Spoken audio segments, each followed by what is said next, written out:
Most people fail at success because they think success is something you chase instead of something you become.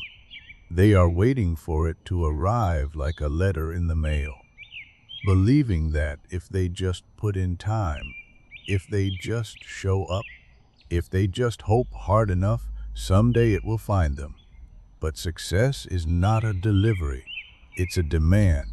It is the exact mirror of who you are, not who you pretend to be when the lights are on, but who you are in the silence, in the dark, in the unseen. And until your identity evolves into something greater, no amount of hustle will elevate you. You don't rise above your habits. You don't rise above your self-concept. You don't rise above your inner dialogue. You only rise to the level of the standards you refuse to compromise. Most people don't fail because they're not smart enough. They fail because they're not clear enough. They don't know who they are, what they stand for, or why they're here. They let the world write their purpose in pencil and wonder why it fades. So let's set fire to the truth. You will never escape mediocrity until you stop negotiating with it. And mediocrity is cunning. It wears 1,000 masks. It says, "You're doing okay," when you know you're meant for extraordinary. It whispers, "At least you're better than him," when you should be better than yesterday. It comforts you with average because it knows you fear the pain of becoming more. But here's the price most people never calculate it. The pain of discipline weighs ounces. The pain of regret weighs tons. That's why most people fail at success, because they never pay the smaller price early. And then they are crushed under the weight of a lifetime of almost. Success does not begin on the outside. It begins with the mental war no one sees. It's the moment you decide, not wish, not hope, decide that your old life is no longer an option. It's the inner funeral for the lazy version of you, the timid you, the distracted you, the reactive, approval-chasing, comfort, addicted version of you that sold your future for the feeling of now. A success is not a matter of luck. It's a matter of alignment. When your identity, your values, and your daily actions are no longer at war with each other. Abraham Lincoln said, "Give me 6 hours to chop down a tree, and I will spend the first 4 sharpening the axe." But most people, they swing dull. All action, no clarity. All ambition, no direction. All movement, no meaning. They confuse motion with progress and business with purpose. But if you don't know why you're doing something, you'll eventually lose the strength to keep doing it. That's why the majority collapse. Not because the path is too hard, but because they were never truly on it. So ask yourself this: have you chosen your identity? Or have you inherited it? Have you built it, forged it, sharpened it through decision after decision? Or did you just absorb it from the people around you? You don't rise because you want to. You rise because you become the kind of person who cannot live any other way. You don't attract success by wanting it more. You attract it by requiring it from yourself. That's the secret most won't tell you. Success is not something you earn once. It's something you must prove worthy of every day. It requires you to upgrade your thoughts, your routines, your beliefs, your circle, and your standards, not once, but over and over. The moment you stop evolving is the moment you start declining. And decline doesn't look like failure at first. It looks like procrastination. It looks like taking a day off. It looks like compromise in disguise. One missed workout, one shortcut, one lie, One excuse, and then another, and another, until who you were becoming is no longer who you are. That's why most people fail, because they think success is a destination.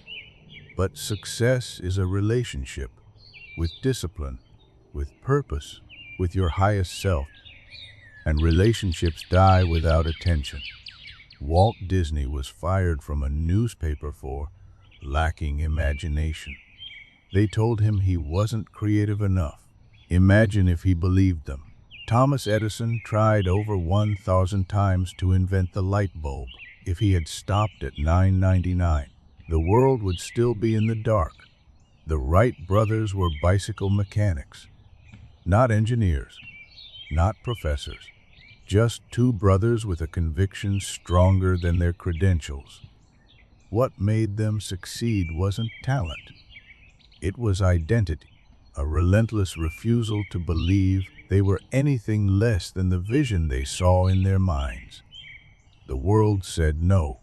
They said, "Watch me." That's the rare trait. That's the sacred fire.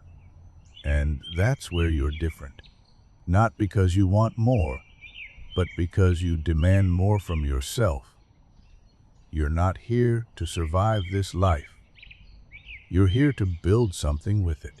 Not a career, not a reputation, but a soul that cannot be bought or broken. You're not like most people, because you know success is not guaranteed. It is earned through the identity you choose and the pain you're willing to endure to become it. Most people will never understand this.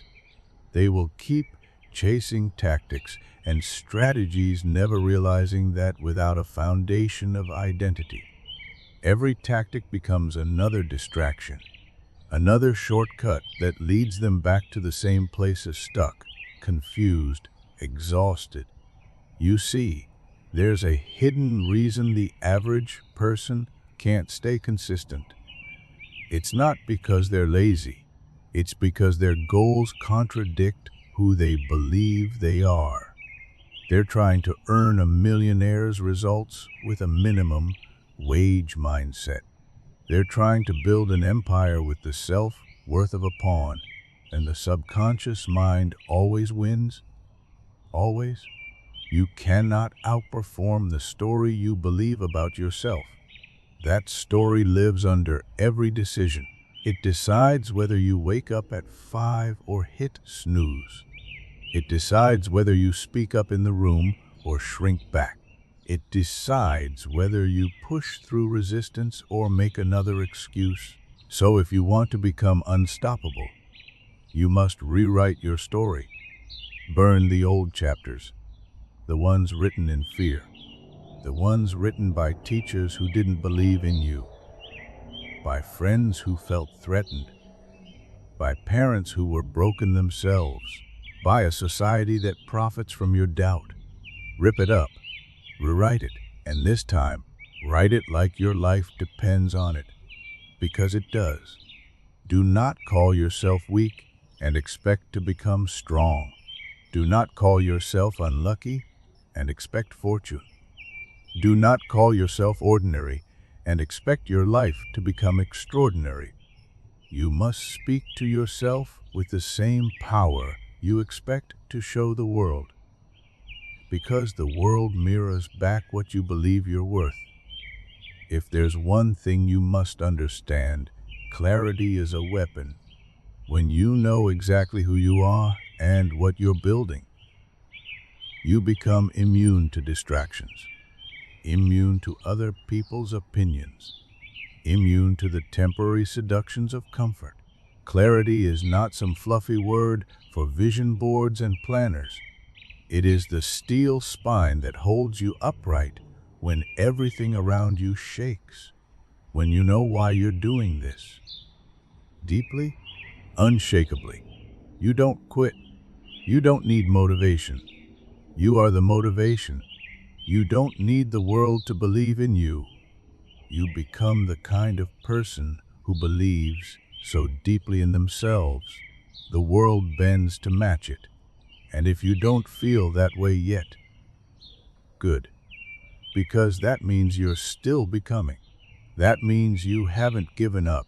That means your story is still unfolding.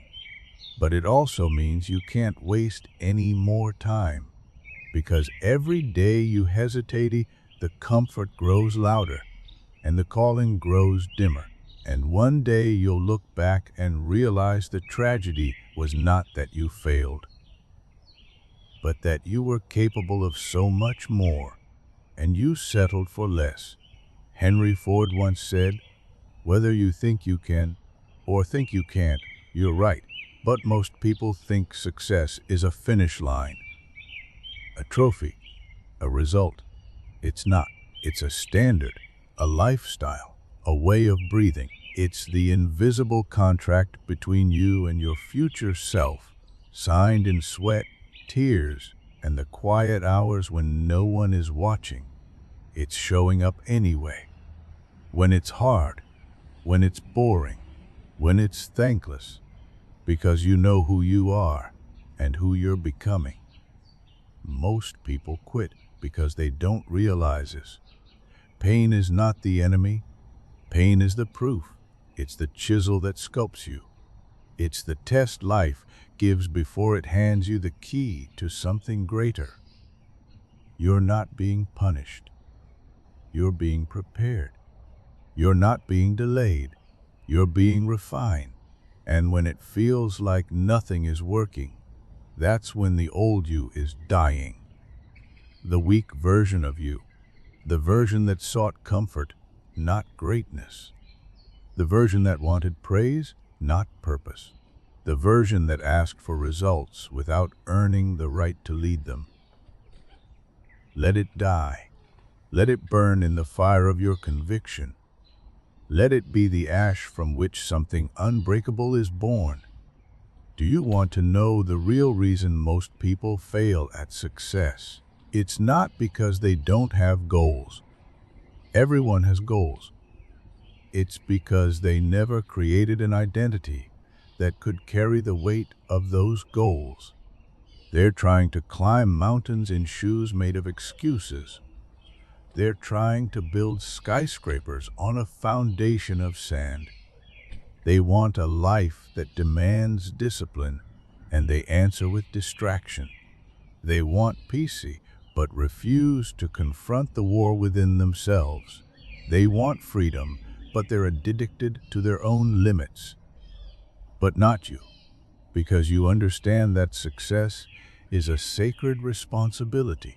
It's not just about what you get. It's about who you become to get it, and what you give back because of it. The world doesn't need more people chasing money.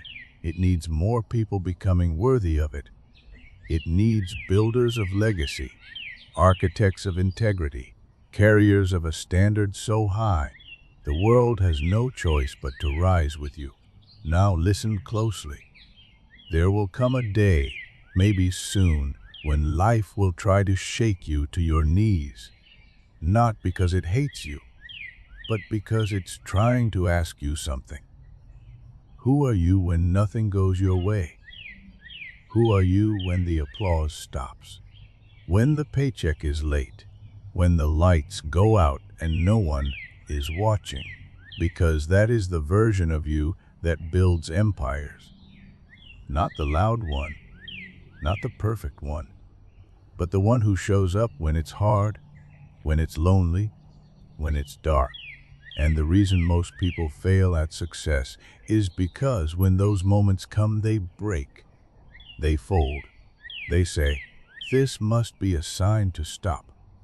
No, it's a test, a mirror, a threshold separating the average from the legendary. And most never cross it, not because they weren't smart enough or talented enough, but because they didn't have the inner gravity to hold the weight of greatness.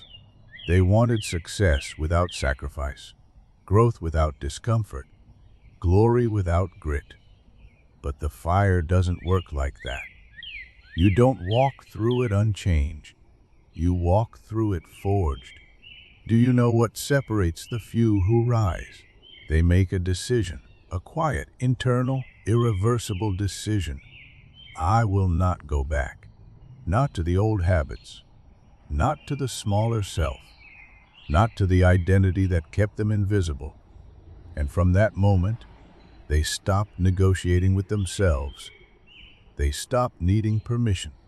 They stop explaining their dreams to people who stop dreaming. They stop trying to be understood by a world addicted to mediocrity. They decide that no matter what it takes, they will become the kind of person who succeeds.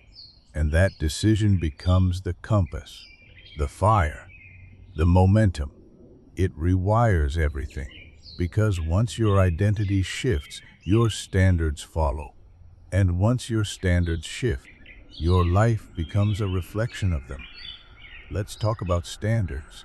Most people have preferences. The successful have standards. Preferences are flimsy. They change with the wind. I'd like to get up early. I want to eat healthier. I hope I'm more confident someday. But standards say, this is who I am, and I will not fall below it. Not when you're tired. Not when it's inconvenient. Not when no one else is doing it. You don't need discipline when your identity is made of stone, because you no longer wake up asking, do I feel like doing this? You wake up and do it because you are someone who does. It's not about motivation. It's not about hacks. It's about alignment. When who you are matches what you want, the results become inevitable. You don't hustle for success. You attract it through integrity. And integrity is not about being perfect. It's about being congruent. When your actions reflect your values, your life becomes unstoppable, because nothing inside you is fighting anymore. Remember this: success is not a lottery, it is an identity. You do not get lucky into greatness. You rise into it. You don't just need new habits, you need a new standard of being. Look at Carnegie, look at Edison, look at Lincoln. They were not born into their destiny. They forged it. Through failure, through mockery, through isolation. They didn't wait for belief. They became belief. They stared down their past and said, you don't own me anymore. And they acted, not from who they were, but from who they were becoming. That is the key, because most people are stuck reliving their history, recycling their patterns, telling themselves, this is just how I am. But no, that is how you were. But who you were has no authority over who you're becoming, unless you give it permission. Cut it off. Stop dragging your old self into a future it was never designed to survive in. The man who wants to climb cannot keep carrying the weight of his doubts. The woman who wants to rise cannot keep apologizing for her power. The person you need to become is waiting on the other side of one terrifying decision. I am no longer available for the version of me that keeps failing. And from that moment, the world shifts. It's subtle at first. You'll feel it before you see it. You'll stand taller, speak clearer, demand more, expect more, not just from the world, but from yourself. And eventually, your results will catch up to your identity. They have no choice, because when you change the root, you change the fruit. And most people, they're out here polishing rotten apples, trying to fix external symptoms without addressing the internal source. But you're different now. You're not here to tweak the leaves. You're here to change the tree. There is a cost to transformation, not just time, not just energy. It's the loss of your old life, the friends who only knew your excuses, the habits that comforted your weakness, the routines that wrapped around your potential like chains. Success doesn't just ask for more from you. It demands that you leave something behind. And most people don't fail because they're incapable. They fail because they're unwilling to pay that price. They want to grow, but not outgrow. They want change, but they don't want disruption. But listen to me, and hear this like your life depends on it. If your future does not scare your present, it's not your future. It's your past wearing a mask. Real transformation feels like grief. It feels like losing parts of yourself, because you are. You are burying the version of you that settled, that waited, that blamed, that said, one day. But one day is not coming. Today is the only day that will ever matter. You don't become successful someday. You become successful the moment you decide you already are. You start thinking differently, walking differently, acting differently, not because the world gave you permission, but because your future demanded it. Let's talk about purpose. Purpose is not a cute slogan. It's not a vision board. It's not some airy why floating in the clouds. Purpose is a weapon. It's what keeps you moving when comfort would have stopped you. It's what wakes you up when nothing else makes sense. It's what silences doubt when your old life starts whispering again. Most people don't have purpose. They have convenience. Their goals are built on what they think they can get, not who they're meant to become. But you don't rise with purpose. You burn with it. It is the pilot flame in your soul that refuses to go out. It doesn't need applause. It doesn't need validation. It doesn't even need clarity, because purpose doesn't wait for a perfect plan. It moves, and the path forms under your feet. Think of Martin Luther King. Think of Joan of Arc. Think of Mandela. They didn't ask the world if it was ready. They stepped forward, heart first, and made the world adjust. They knew that legacy is not built on comfort. It's carved out of resistance. And resistance is not your enemy. It is your call to power. You don't build greatness in the light. You build it in the shadows. When no one is cheering, when no one is clapping, when no one even believes in you, not even you, that's when the foundation is laid. That's when the identity is built brick by bloody brick. Because while most people were waiting for life to get easier, you were becoming someone who could handle hard. That is the secret. You don't need a lighter load. You need a stronger back. You need to become the kind of person who doesn't shrink under pressure, but sharpens in it. Like coal becoming diamond, like steel meeting flame. And yes, you will fail. Yes, you will fall. Yes, you will doubt. But let me remind you, you are allowed to feel weak. You are not allowed to stay weak, because every time you rise, even shaking, even afraid, you are casting a vote for the person you're becoming. And enough votes, that's who you are now. You're not stuck. You're early. You're not behind. You're preparing. You're not broken. You're being remade. But don't make the mistake most people do. Don't just chase success. Become worthy of it, not in the eyes of others, in your own. You know what makes a man powerful?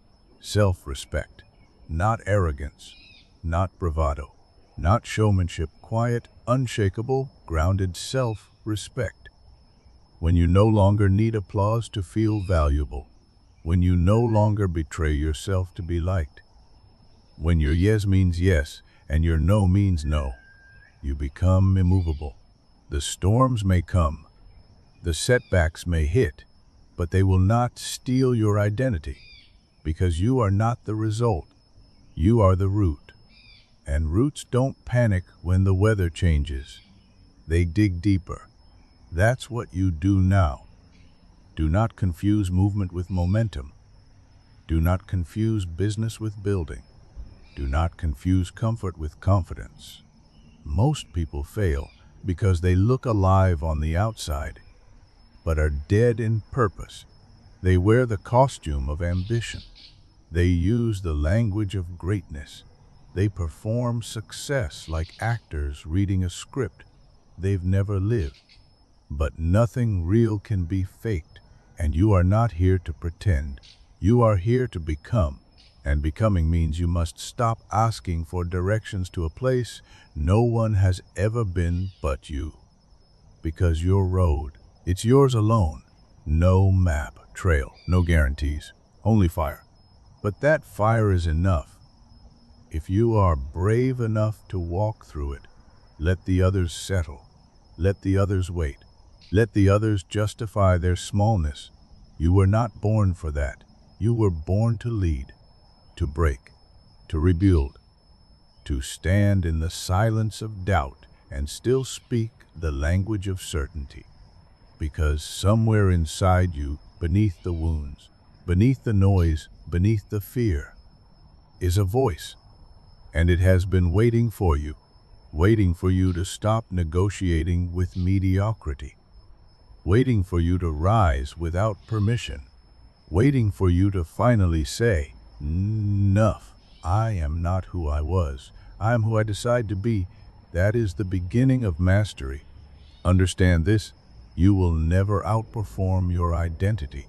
If you see yourself as average, your results will reflect it. If you see yourself as unworthy, your habits will prove it. If you see yourself as someone who tries, then you've already accepted failure as an option. But when your identity shifts, everything shifts. When you stop seeing yourself as a person chasing success and start seeing yourself as a successful person in motion, your life bends to match that vision. Your words sharpen, your presence expands, your standards rise like the tide. Because now you don't hope, you expect. You don't wish, you decide. You don't ask, you move. And movement is the clearest sign of faith. Faith in your vision, faith in your strength, faith in the fact that who you are becoming is already alive within you, waiting to be claimed. History remembers those who took themselves seriously before anyone else did. Lincoln, Jobs, Oprah, Carnegie, Disney. They were not waiting to be discovered. They were not asking for acceptance. They were busy becoming, not louder, not faster, not trendier, just deeper, clearer, sharper, until their very existence made room for the world they envisioned. That is your call. That is your duty. That is your inheritance, to become so real, so rooted, so resilient, that success is not something you chase. It's something that follows you because it recognizes its own reflection. So here's what you do now. You stop apologizing for your potential. You stop explaining your ambition to people who've made peace with average. You stop hiding your fire behind false humility, and you rise, not someday, not when it's easy, now, because the clock does not care about your excuses. Time is a tyrant to the timid and a servant to the bold. This is not just your shot. This is your summons to answer the question most people run from. Who are you when no one is watching? That answer, that truth, is the soil of your greatness. So plant your vision deep, water it with belief, guard it with discipline, and build the kind of life that makes no sense to the average mind. Because you will not be one of them. You are not most people. You are the exception, the anomaly, the threat, the architect. And you will not fail. because you have already decided who you are. Now go show the world what that looks like in motion.